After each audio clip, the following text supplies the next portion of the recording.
Hey guys, this is Cam315 back at it with another video for you guys, and I'm back to talk some more Fairy Tail 100 Year Quest manga chapter reviews for you guys. This time, this week, this Wednesday, we are covering and talking about manga chapter 87 for Fairy Tail 100 Year Quest.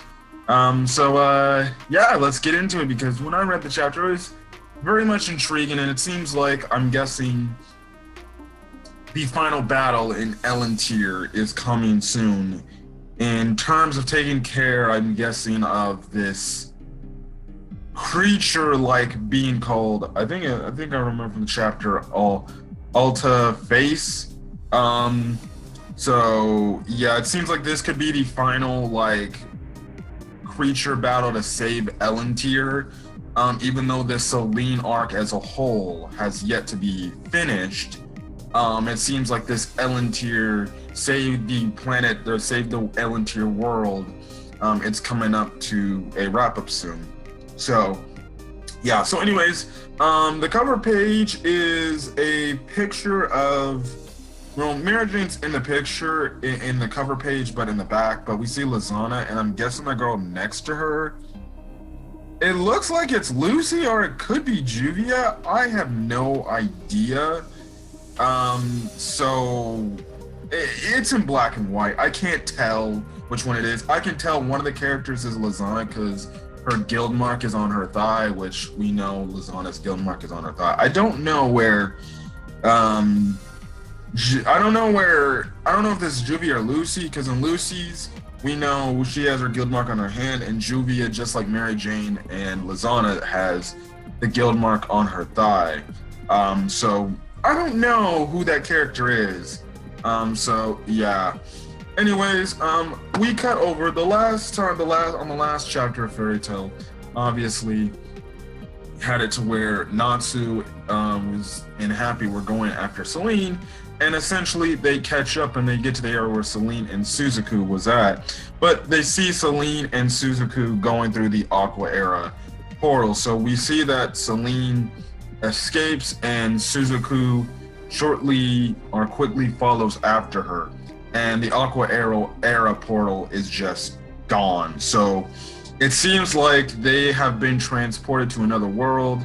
I saw some people speculating, saying that maybe they're gonna probably end up in Earthland, and the Selene final battle is gonna take place in Earthland. Which 9 out of 10 times probably makes sense unless they introduce a brand new world in the Fairy Tail universe. I'm guessing she must have retreated back to Earthland. That's my only guess. So yeah. Now we get this really cool shot of Black Moon Mountain, and with Black Moon Mountain, they just have all the hands on the mountain, so it's literally crazy and stuff like that. Now Natsu and Happy see that Selene has disappeared, and Natsu still makes a mention of the fact that even though Selene's not in this world, the magic power is still going like out of control. It's essentially crazy right now, which we all thought, like, you know, if we take out Selene, this overflow of magic power would probably go back to normal, to Elentir's normal amount of magic power, as well as all these hands might just end up disappearing. We later find out, even though Selene did cause it, it wasn't really, you know, I guess you can say really because of Selene's true power and stuff like that. But yeah. Now, Happy throws a dimension like Selene might have started this, but maybe, you know, she's, you know, maybe because it's overflowing, it doesn't really affect it. Since the magic power is overflowing, it doesn't really affect the fact that whether Selene's here or not, and stuff like that. So eventually, Natsu and the others decide to go back to meet up with the other Fairy Tail members, and yeah. So we get a quick cut. Natsu shows back up, and they're like, "Why are you back here? What about Selene?" And they're like, "Oh, well, Selene escaped with Suzaku, and we couldn't do much of anything." So yeah. And that's when Togeki's like, "Why has this rampage not stopped after Selene left?" And we eventually see more of the hands do more of the Sumika and stuff like that. So yeah. So then this is when we cut over to Wendy, and Wendy's essentially saying, essentially saying that the condensation ether nano from the magic flow, and that's when she essentially tells the group like, hey, you guys remember back to Face of the Tartaros stuff, and that's when we kind of find out some information that we actually didn't know from the original series of Fairy Tail. And I'm guessing this must have happened during the 1 year time skip when Fairy Tail disbanded and everybody went their separate ways. And Wendy essentially tells the others that she did some research on the Face incident, about how many weapons could be moved and stuff like that. And that's when Ursa's like, well, Tartarus had to start a device to start it all up and things like that. And Gray's like, so are you trying to say that the hands are being moved artificially? And Wendy replies to that comment by saying, no, that's where it's different from Face. And that's how they increase and decrease magic power. So Wendy goes on to say, Face and hands are different things, but the structure essentially is the same. She goes on to mention, at first glance, the hands look like they're extending from the ground in different places. But that's when Wendy comes to the conclusion of the fact that, well, yes, because these hands are coming up from the ground in different places doesn't mean anything, because they're all coming from one connected point underground. And that's when Wendy says the same thing happened back in the Tardos incident with Face. It was all an underground type of connection network to where everything just pops up and everything. So essentially the plan now is what they do. We obviously see them do it later. But essentially now the new plan is to go underground, take care of this core for the hands, and destroy it, so then all the hands go away, and then the world of Elentir is saved from being destroyed and everything.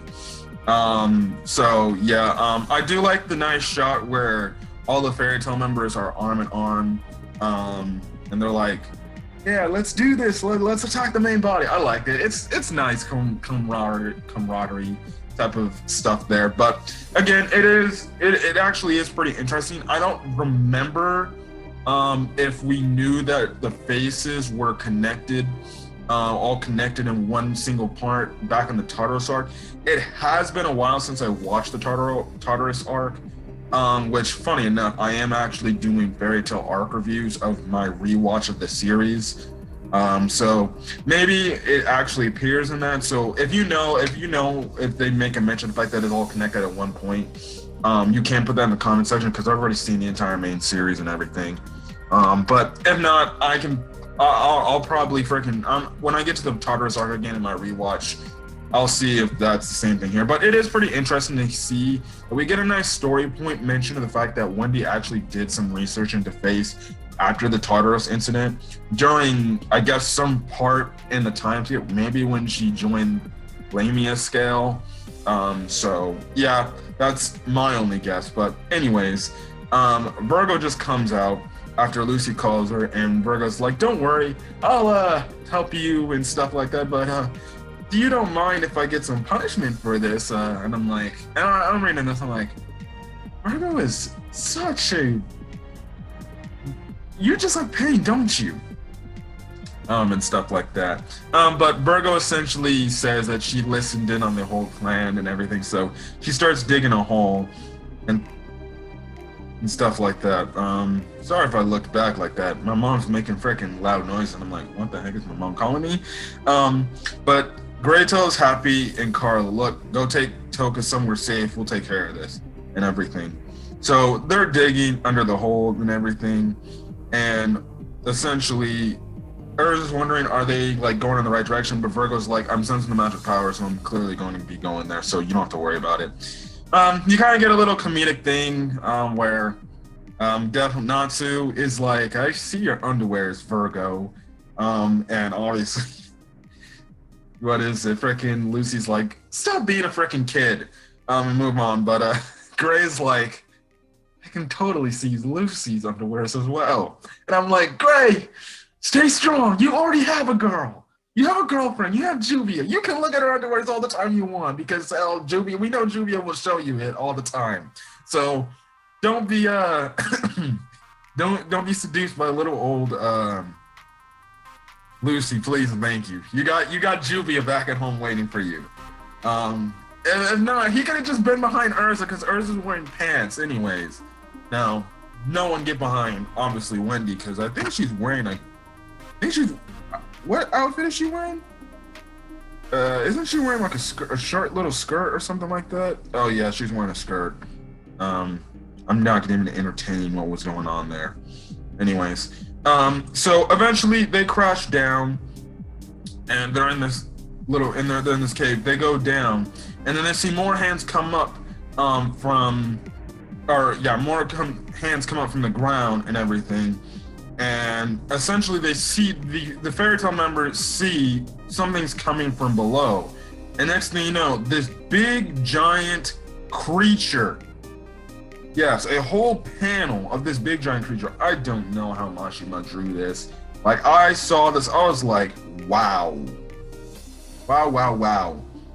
And for one, this definitely looks like this creature-like thing is definitely like a mixture of the hand. It was like face with the hands growing on its back like it's a tree or something like that.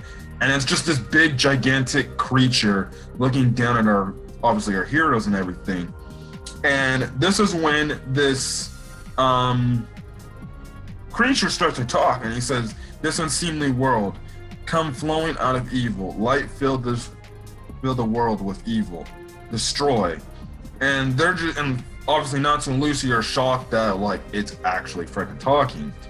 And this is when it goes on with its dialogue. It says, "This unseemly world," and this creature goes on to say, "I am Alta Face, the source of the magical power in this unsightly world.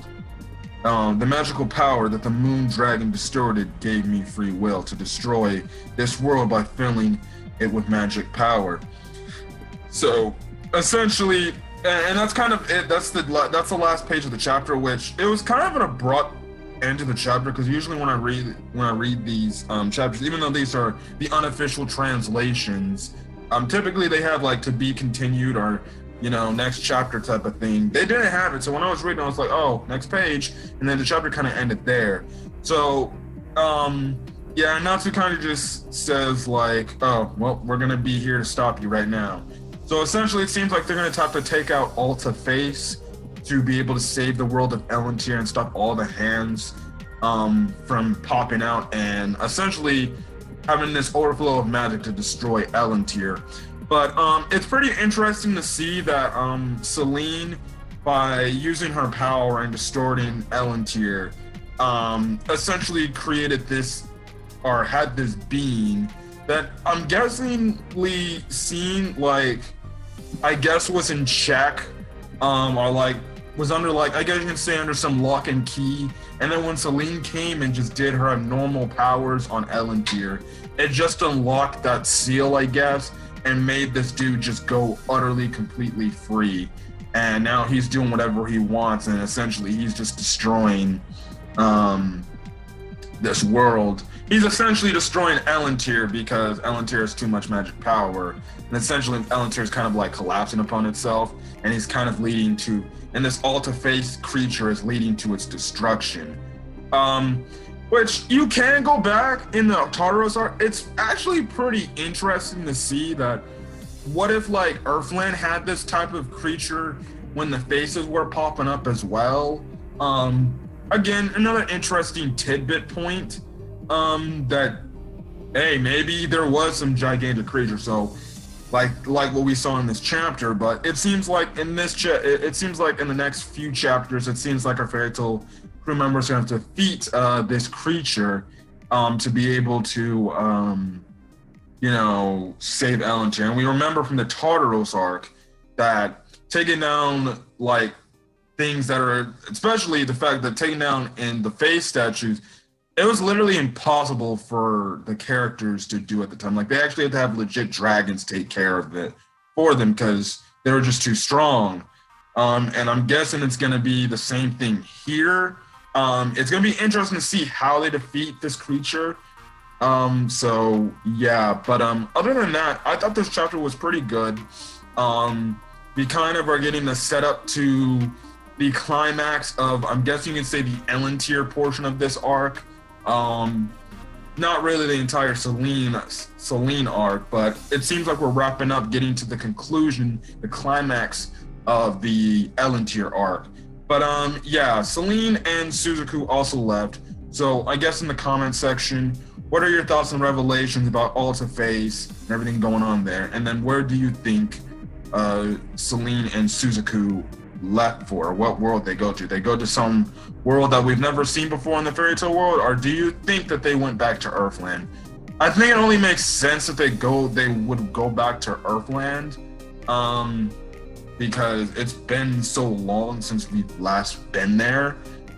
So yeah, but other than that, that's kind of it. So if you guys like the video, leave a like, put in the comment section your thoughts on the questions I just gave you guys, as well as hit that subscribe button to get more Fairy Tail 100 Year Quest manga chapter review content, as well as anything else I talk about Fairy Tail on the channel. Again, like I said earlier in the video, I am doing a rewatch of the Fairy Tail original series, and I'm doing arc reviews of each Fairy Tail arc up until the Alvarez Empire arc. That includes even the filler and the anime filler arcs. The only anime filler arc I skipped was the Daphne arc, because that was terrible. Yeah, I'm doing that. So just again to let you guys know, the Fairy Tail arc review videos, whether you check them out on the day they release or not, I'll also link one of this most recent one, which was the Phantom Lord arc review. But if you want to catch those essentially live, those come out every Monday as a premiere video on my channel. It's just been a thing. I just like, I liked it the first way how they did it, and then I'm like, you know what, keep it going. Again, right now I'm on the one filler arc, the Key of the Starry Sky arc, which is the anime filler arc before you get into the Grand Magic Games. I've already, on my anime reviews, I'm up to the Phantom Lord arc for my arc reviews. So next Monday will be the Loki / Tower of Heaven arc.